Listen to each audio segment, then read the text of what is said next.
Hey Gaddis gamers, here's another episode of Who's at the Table. Hi everyone, it's Lee from Gaddis Gaming. And today on Who's at the Table, we'll be interviewing Tim Barnes of Gatekeeper Games. Today's episode is brought to you by the Detroit Tabletop Gaming League. So Tim, tell us, how long have you been a gamer? I'm 50 years old now. I've been gaming since I was 8. Right, okay. So what got you into gaming at 8? My parents heard that all the smart kids were doing it, so they bought me some Dungeons & Dragons, the original box set, a red box set, for like 20 bucks. So they got all our friends together, and we started playing in the basement, and we were literally the beginning of Stranger Things. So that was your childhood retold in Stranger Things? Yes, that was my childhood with the little figure. Actually, we didn't have figures to start with, but yep, that was my childhood. Yeah, I'm sure a lot of people started out that way. So now that time has passed, how has that gaming experience changed for you, particularly with RPG gaming? Well, not that much, actually. I still get together regularly with my friends. We play at the shop now instead of hidden in the basement. I think overall, between me being 8 and me being 50 now, the biggest thing that we get, or the biggest change in my mind to get, is the general acceptance of gaming. We get people that would never have been interested, or like growing up in high school, we were the little nerds, whole 9 yards. Now, everybody is playing some sort of game. Board games are huge. Card games, the concept of fantasy, especially now with Game of Thrones, and Lord of the Rings, is so ingrained into our mainstream society that there's no stigma with it really anymore. The stigma is, people who don't know what those things are. Yeah, so you think that the nerd and geek culture has now become the dominant culture? It's moved up from a subculture into dominant culture? Oh, most certainly. And you just look at all the shows that are coming out on Netflix, and as TV also explodes with everybody producing series based on anything. You just look at all the stories that are coming up. Stranger Things, we mentioned that just a moment ago. Game of Thrones, they're going to do a prequel. They're going to do a prequel to The Lord of the Ring. Fantasy and science fiction writers now with Altered States and the new Twilight Zone. These are things that back in my day were, kind of counterculture or subculture or whatever the correct term is.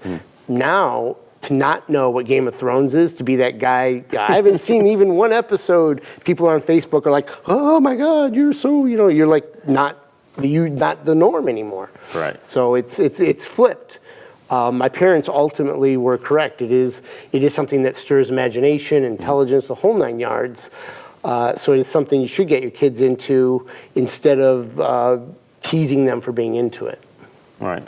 And also I think that if you look at how video games kind of isolate people, the experience of gaming draws people together in a more social environment and allows you to develop social skills? Well, that is certainly an advantage. However, I don't necessarily agree that video gaming is a lone guy sitting in his room anymore.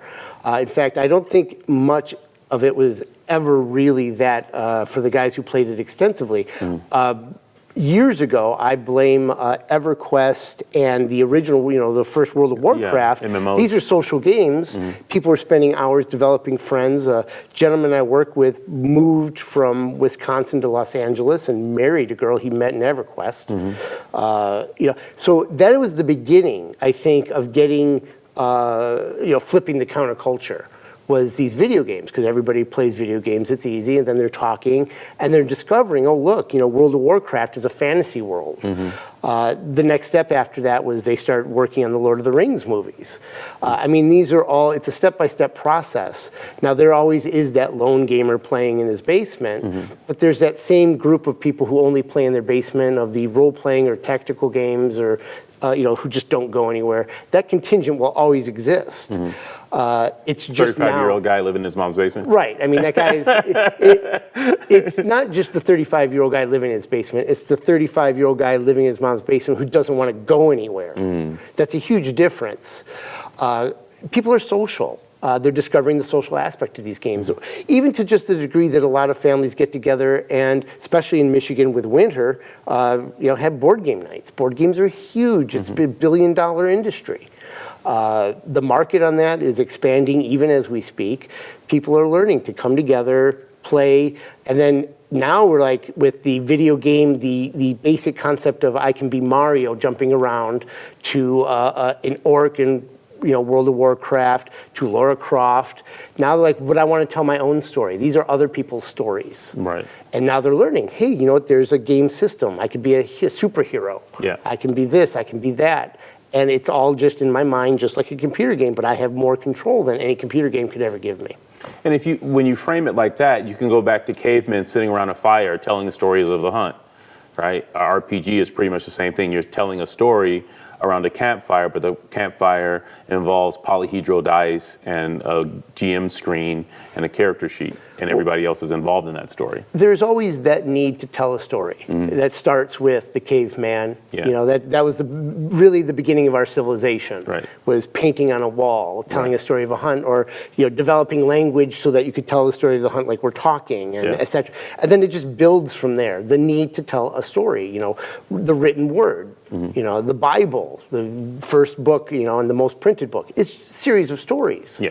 And then you just go on from there. Right. One story after another. Can we tell better stories? Now we want to get into virtual reality and to make the stories more about us and more about individual instead of just listening to some guy tell you about the hunt, watching TV. Passive entertainment. Passive entertainment. Yeah. Which is fun, but still, you really want to be Aragorn. You don't want to just watch some guy swing a sword. Right. You want to be the guy swinging the sword, or fighting in the Starfighter, or waving a lightsaber. Whatever. You're being Spider-Man. Right. These are all things we'd rather do ourselves at one point to one degree or another. Right. So we talked about the 35-year-old guy living in his mom's basement, but you occupy a unique niche in this gaming culture because you're a gamer that also owns a gaming store. So what is it like to occupy that, to go from 8-year-old gamer Tim to I own a gaming store, now I'm responsible to the content that goes into my gaming tables at my game store? I'm actually very fortunate. And the first thing I learned was to remember that it's still a job. I mean, these are more practical things. On a much larger scale, how tribal gaming is. There's a game store 50 miles away. The people they serve buy completely different things. I think that's the biggest thing that I've learned is that even within gamers, we still form our little tribes, our little groups. Having gone through the stigma of being a nerd, but growing up, nobody really is removed, and I don't think as a people will ever be removed socially from wanting to be in our niche, wanting to be in our group. And each gaming store has to adapt to its, even a gaming store 3 or 4 miles away, their target audience or their people that regularly go there are completely different. Where I'm at, we're kind of more of a family store with a lot more board games because Berkeley, where my store is located, has a lot of families with 14, 15-year-olds. So we're geared to be accepting to them as well as the adults. We don't have a lot of young children, so we don't cater to a lot of young games. So that's my biggest learning is that each group has its own needs and desires. And when I first ordered, I ordered a lot of useless product that we're never going to use because I didn't know anything. It's a learning experience like anything else. Now I can target and encourage the groups to come in that we need and all sorts of what everybody would universally call marketing, which of course I had no idea. Didn't get that degree in marketing. I didn't get my degree in marketing, and so I had no idea. And of course, any experienced person would be like, well, that's what you're talking about, Tim. And I was like, well, yes, now. But that's my biggest thing was to learn marketing. The simple basic steps. If I had just hired somebody part-time who had marketing, I probably would have saved myself thousands of dollars and hours of heartache. Yeah. So speaking of marketing, how has Kickstarter affected your store and the gamers that play there and the products that you carry? Kickstarter is probably our biggest problem. And I'm sure that's why you're asking this question. More so than Amazon, the type of gaming that we do creates a lot of loyalty. We get a lot of repeat customers. I don't lie to anybody. I tell them, you could probably 70% of this stuff find cheaper on Amazon. But to support your local game store, that's where you come and meet people. And that's kind of what we do. Half the store, half of what I rent every month or have purchased now is for people to come in and play. And that creates brand loyalty. They come to the store, they play, they buy things here. So what we're really selling is actually the gaming spot, because of course they can get stuff on Amazon. Now Kickstarter is very different.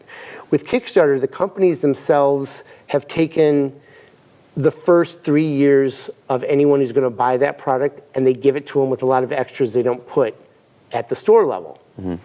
And that creates a big boom for them initially after the Kickstarter. Many of these companies have, $1 million Kickstarters, setting new records, that whole thing. Then they have to go 3 years before they can sell the product. 2 years before they even get the product out, and they're not making money. Then they come to us and they go, you should order this product. We finally built it. We have this new board game. Why don't you sell it? I can't. The top 90% of people who are going to buy it immediately have bought it. And they bought it with stuff that I can't give them. Yeah. You also have the outliers like Scythe, who was actually needed the money to get funded for it, and then it found a life in the stores after its Kickstarter, but it wasn't a $4 million Kickstarter. Well, Scythe is actually a really good example of the way Kickstarter, that I feel, and the way they market themselves most certainly, is give that underdog a chance. And give them money. And the people at Scythe have actually done a really good job of including us in extra stuff. At our store, we have special coins and things you can buy for the game that they gave to retailers. So they've done a really good job. And the retail support for Scythe has been really good. And the response for Scythe has been really good. Scythe, we sell a lot of Scythe games. And on the other hand of the coin, you have companies like Cool Mini or Not, who have discovered that $1 million payday. These are established companies whose now business model is to run Kickstarter. Then they're surprised when 3 years later, they're still getting no retail support for a game that they've already given, to the top 90%, like I said, or 80%. And they go, well, why aren't you selling this at the store level? You've given me no opportunity. You've given me nothing new to offer anybody. And we sell one or two because word gets around if it's a good game. And Cool Mini or Not makes good games. These are entertaining games. But everybody who knows got in at this level. And so there's no resale at the retail level. And in 2 years, if that game gets long in the tooth, has staying power, okay, I'll sell some more. But I've certainly, after 3 years, I'm not going to carry 10 copies of a game that has sold millions. On the down end, and this is a lot of these companies like Cool Mini or Not, Reaper, they're also realizing that that's not a sustainable business model. If you Kickstarter. If you don't have local game store support, a place where you who got the game can bring it and show everybody, and then we can all play it and buy it. If you don't have that local community, well, now you're just sitting in your basement, not talking to anybody. You're not being social, and you're still that one guy. And these aren't sustainable because it doesn't give you money after that $3 million you made off Kickstarter. 5 years later, you're still producing, but you're not getting the money back. That's a problem. And Kickstarter is my biggest problem. I lose more people to Kickstarter per year per game than anything else. And I wish they'd give more support or more chance for retailers to at least get some of that Kickstarter stuff. Not all, because at Kickstarter you always have to have exclusives. So there should be a retailer's exclusive too. And not just selling me 6 copies of the game cheaply, but the add-ons. When you get in Kickstarter, what you're getting is all those add-ons that everybody, I love them too. Special characters. The little chords, I'm into all of that. Aren't you sitting on a mountain of Reaper?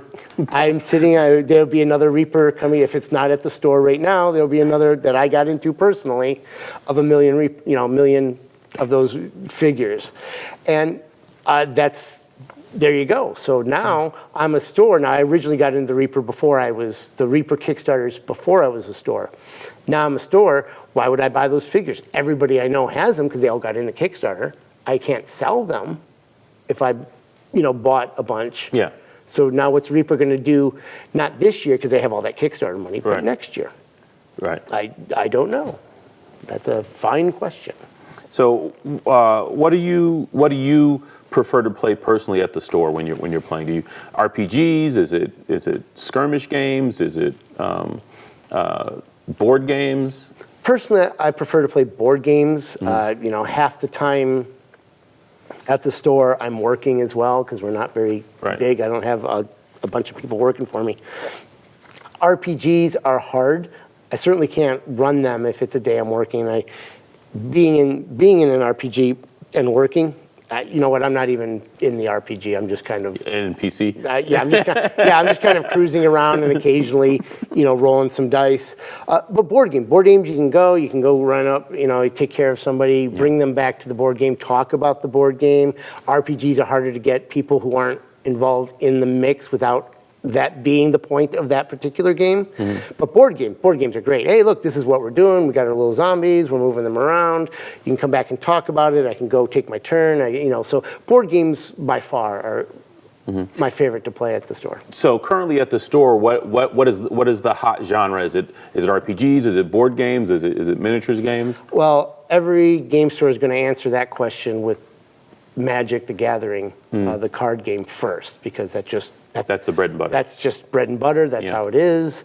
You can't really run a game store without at least selling Magic and in some way running Friday Night Magic. So the question is, okay, what is number two? For us, because of Berkeley's influence, it's board games.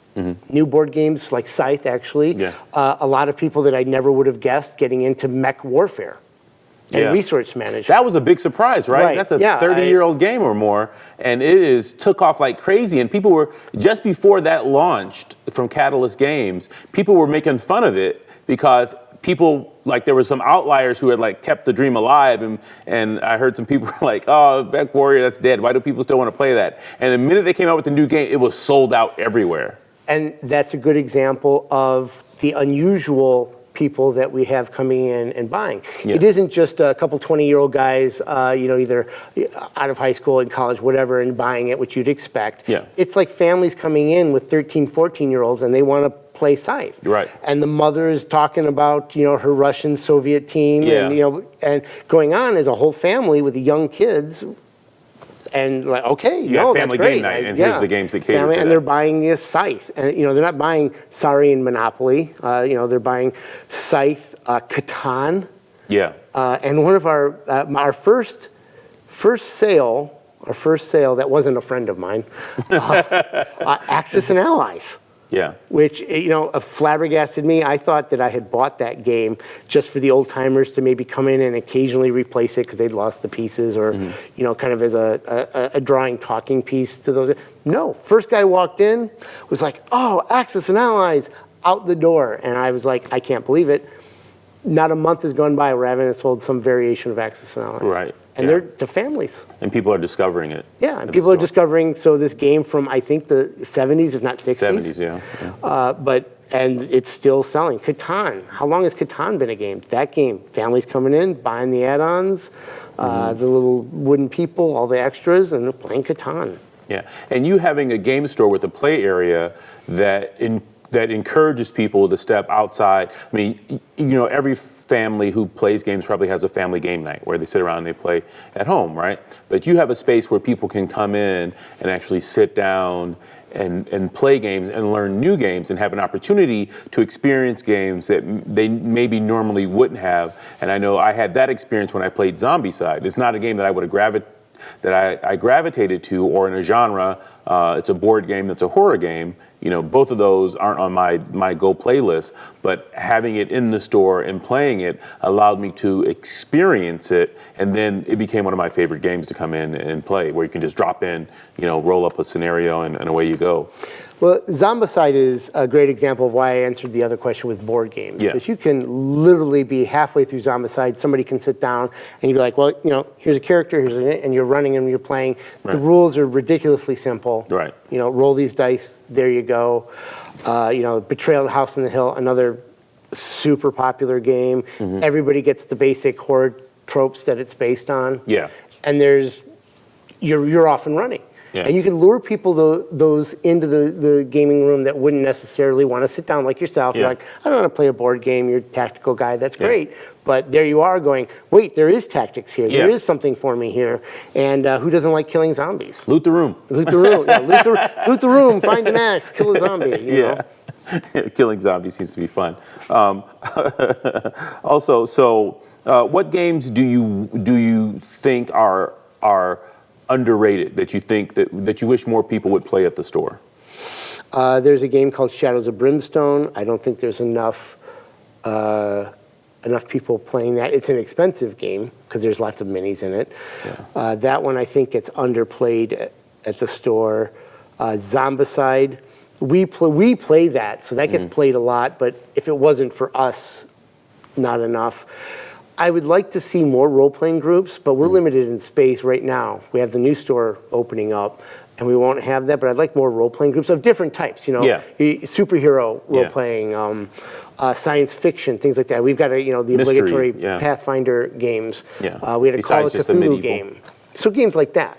I'd like to see more of those because role-playing leads to so much. You talk about language skills, personal skills, get the teenagers not playing Magic, but doing that, and you'll discover oh, look, we can talk, and so many good things can come out of that. And those groups play regularly, and that's what you want at a store, regular players, regular people in. So I wish we had more role-playing in general. Just more role-playing. Yeah. And with a new store, with more space, you'll have more space to actually accommodate more people doing role-playing games. Oh, yeah. That's another issue that we've had is trying to encourage these things, and then we've got, 5 tables in the back. So you've got people, bumping into each other. And even at this stage of the game, many people my age may still have some kind of social anxiety with having to, get up and, I am Thorax the Barbarian. I do not have this problem. But, they have some social anxiety, so they want to be a little bit away, and their stories maybe are with people they're comfortable with. Yeah. And so with the, new store, we'll have more space. So I think that's one of the reasons why we don't have that is, who wants to be around while everybody's doing their other stuff. Right. Do you think that 3D printing has affected the miniatures gaming for retail stores? Or is it still too? I think it's a little too early. It's something that we want to get into, 3D printing stuff at the store to order. I'm certainly looking at that, and of course, I'm sure lots of game stores, if they don't already, are considering the same thing. But it's another one of those, it becomes a homegrown thing. People are doing it in their basement, and so they are just giving them to their friends or maybe selling them cheap. So maybe we won't see a lot on that market. However, that is something I absolutely just want to encourage across the board. That kind of sharing creativity can only be in the end. It might be 5 years down the road or 10 years down the road. Where it's matured. I think in the end that would be a very good thing for all of us. I mean, if you're a miniature gamer, you're a tactical guy. Having all of that window dressing and or obstructionist terrain, that changes the field of battle, that's nothing but good. Or if you need 300 dungeon tiles for your next RPG dungeon crawl. You print them out. A friend of mine, he's printed out an entire level of a dungeon. Right. And now that's a bit more excessive than you probably need to be. But now he has those tiles forever. Yeah, and you can rearrange them in any way, shape, or form. So getting into that market on a game store level would be good. I think that there's, for a while, will not be enough people printing at home that's an issue. So we could probably sell that if we get it set up. Right. In the long term, I still think all of that in general, giving people more options is always good in any situation. How can that be bad? There may be some uncomfortable as you kind of reassess the current status quo, but how can that more options ever be a bad thing? Well, Tim, I want to thank you for taking the time out of your busy day to come down and talk to us at Who's at the Table. I'd like to thank all of you for joining us here at the Detroit Tabletop Gaming League, Who's at the Table. And you guys, if you have any questions, please link below. We'd like to hear from you. If you have questions that you'd like to hear on the show next time, please let us know. And we'll take this one call from our caller coming in. Why don't you let people play at your store with unpainted minis? Thank you, caller. That's all the time that we have for right now. Don't forget to smash that like button, comment, and subscribe to get notifications about Who's at the Table.